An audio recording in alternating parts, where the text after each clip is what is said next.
Donc c'est ce qu'on va voir ici pour la situation du syndrome de Usher. Ce que vous voyez ici, c'est une souris donc, qui est apparue dans les grands centres d'élevage américains, qui a été identifiée il y a près de 60-70 ans. Il n'y a que depuis 15-17 ans qu'on a découvert au fait que ce gène, ou que cette souris-là est défectueuse pour le gène de la myosine SATA. C'était le premier gène donc, impliqué dans la pathologie Usher, donc la forme 1, ça s'appelle Usher 1B. Et au jour d'aujourd'hui, il existe en fait un modèle animal pour chacune des formes donc, de ce syndrome. Donc que ce soit Usher 1B, donc Shaker 1, Usher 1C, 1D, 1F ou 1G. Et comme la situation chez l'homme, c'est-à-dire la ressemblance entre les phénotypes et les symptômes, c'était la même chose observée chez les souris. En fait, la souris mime parfaitement ce qui se passe chez l'homme. C'est-à-dire qu'il y a une surdité congénitale qui est là dès la naissance. Et quand on regarde les différentes souris, on constate qu'ils ont toutes la même anomalie. C'est-à-dire que l'anomalie se situe au niveau des cellules sensorielles, c'est-à-dire les cellules qui traitent l'information sonore, et plus particulièrement au niveau de cette structure-là, donc la structure défléchie et qui va envoyer le signal au système nerveux central. Donc c'est juste pour rappeler justement donc, le rôle de cette structure, comme vous pouvez le voir. Donc une fois défléchie, le signal, les canaux ioniques, les ions ioniques rentrent et c'est ça qui va envoyer le signal électrique au cerveau. Ce qui est intéressant à savoir ici, il faut comprendre la suite, c'est que cette structure est formée de ces prolongements membranaires organisés au fait en forme d'escalier. Comme vous pouvez le voir, il y a 3 rangées. Et entre les différentes rangées, vous avez des filaments qui vont relier ces différents prolongements membranaires. Revenons donc au gène Usher 1, donc comme j'avais dit, il y en avait 6. Là, donc je vais parler du rôle de 5 de ces gènes. La première information vient de la structure de ces molécules. Si on les analyse, vous avez le premier gène Usher 1B qui code pour une protéine au fait qu'on appelle une myosine. Ce sont des moteurs moléculaires, c'est-à-dire c'est des protéines qui dans vos cellules sont responsables du transport des autres molécules d'un endroit à un autre. Donc rien qu'à travers la séquence, on peut déjà avancer l'hypothèse que cette molécule a un rôle de transport le long des filaments d'actine, donc des cytosquelettes d'actine. Après, les 2 autres gènes identifiés, ce sont 2 cadérines. Les cadérines sont connues au fait pour être des protéines d'adhésion. Ils ont un domaine qui s'ancre à la membrane, et puis ils ont des domaines extracellulaires qui vont en fait interagir entre eux pour former des ponts entre des cellules et donc maintenir ou assurer leur adhésion. Après, les 2 derniers gènes, qui s'appellent harmonine et sens, ce sont 2 protéines dont les domaines indiquent qu'ils peuvent se lier au cytosquelette. L'hypothèse qui a été faite tant pour le rôle de chacune de ces molécules et du fait que les 5 modèles animaux présentent la même pathologie, l'hypothèse qui a été faite, c'est que si l'absence de chacun entraîne la même pathologie, c'est que l'ensemble de ces gènes, en fait, ils fonctionnent dans la même voie. C'est-à-dire qu'ils forment une chaîne ensemble, et c'est pour ça que quand on en enlève un, en fait, c'est toute la chaîne qui est atteinte.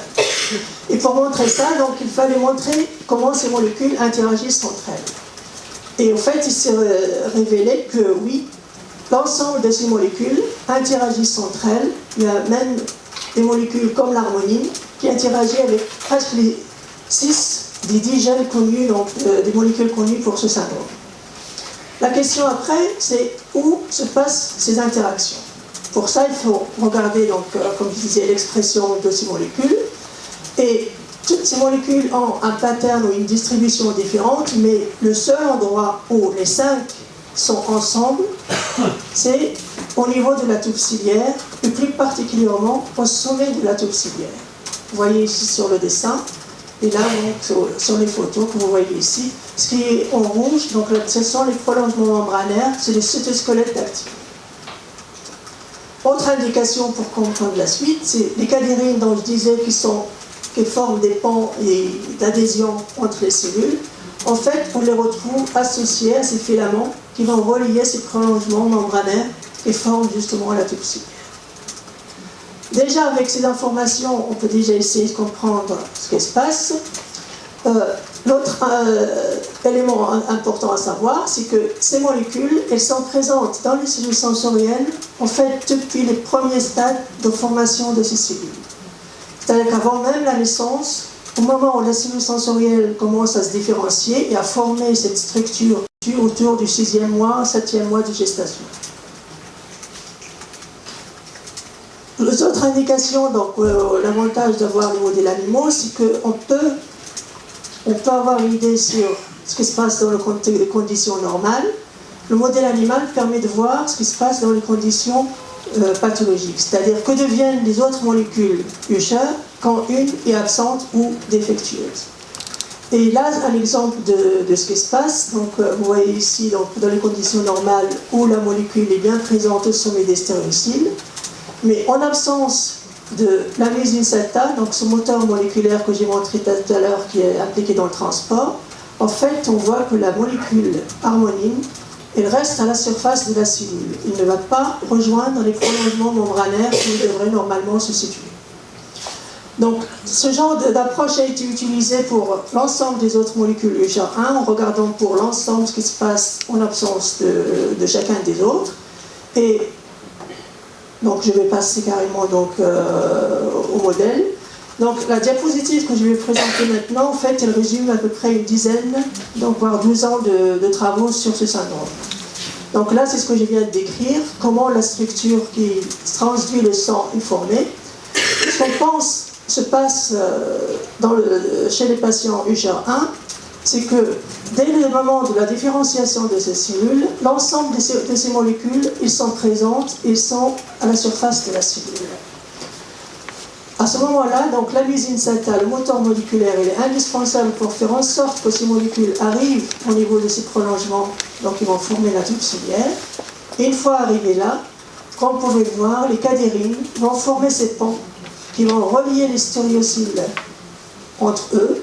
Et c'est ça qui va permettre que l'ensemble de ces prolongements vont migrer et se déplacer de manière concertée, rester ensemble et former ce V, qui est caractéristique de la cellule sensorielle. Si un de ces gènes est absent, en fait, comme je disais au départ, c'est toute la chaîne qui est perturbée. Si la musine SATA n'est pas là, les autres molécules ne seraient pas là où ils devraient être pour former les ponts entre les stéréocyles. Donc si la musine est là et on envoie toutes les molécules, mais si les cadérines ne sont pas là pour former les ponts, les stéréocyles, en fait, ils vont aller chacun de son côté, pas de manière concertée, et c'est ça malheureusement qui entraîne qu'au lieu d'avoir un V bien caractérisé, en fait, la tube ciliaire est complètement fragmentée. Et cette tube ciliaire, donc, il ne peut pas répondre donc, à l'arrivée des sangs, et c'est ça qui fait que, que la surdité est congénitale et que déjà à la naissance, l'oreille ne fonctionne pas. Donc ça, c'était pour la forme UHR1 qui est la plus sévère. Il y a une différence donc, par rapport à UHR2. Donc, je disais qu'il y a déjà 3 gènes connus. Donc la même démarche a été utilisée pour comprendre le rôle de ce gène. Et il y a 2 différences qui expliquent pourquoi d'un côté, on a une perte très sévère, donc profonde de l'audition, et de l'autre, on a une perte modérée. En fait, c'est le même mécanisme, c'est-à-dire que les molécules UHR2 interviennent aussi pour fermer des ponts entre ces prolongements membranaires. La seule différence, c'est que ces molécules, elles sont exprimées de manière transitoire. C'est-à-dire qu'elles sont exprimées dans une fenêtre de temps, et cette fenêtre de temps se situe après la formation ou l'arrivée des molécules UHR1. C'est-à-dire que dans les situations, donc, ce qui se passe en réalité, c'est que au moment de la différenciation, les molécules UHR1 elles sont déjà présentes, donc elles sont formées normalement, ils forment les ponts au sommet des stéréocyles. Donc comment ça se fait l'organisation et l'arrangement des stéréocyles?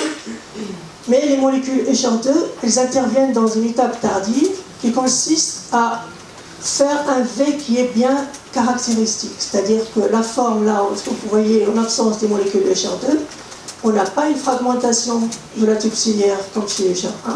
Les stéréocyles sont restés solidaires entre eux parce que les molécules UHR1 elles sont bien là, mais il n'y a pas l'étape qui va affiner la forme du V, parce que en fonction de la forme du V, c'est ça qui va déterminer qu'une déflexion, un mouvement dans un sens, c'est-à-dire dans un sens axial, va faire en sorte que la simulation est optimale.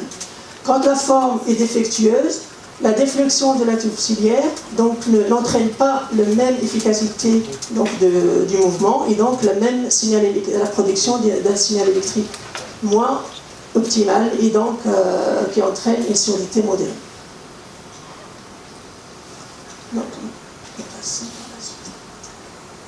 Donc ça c'était juste l'exemple de ce qui se passe.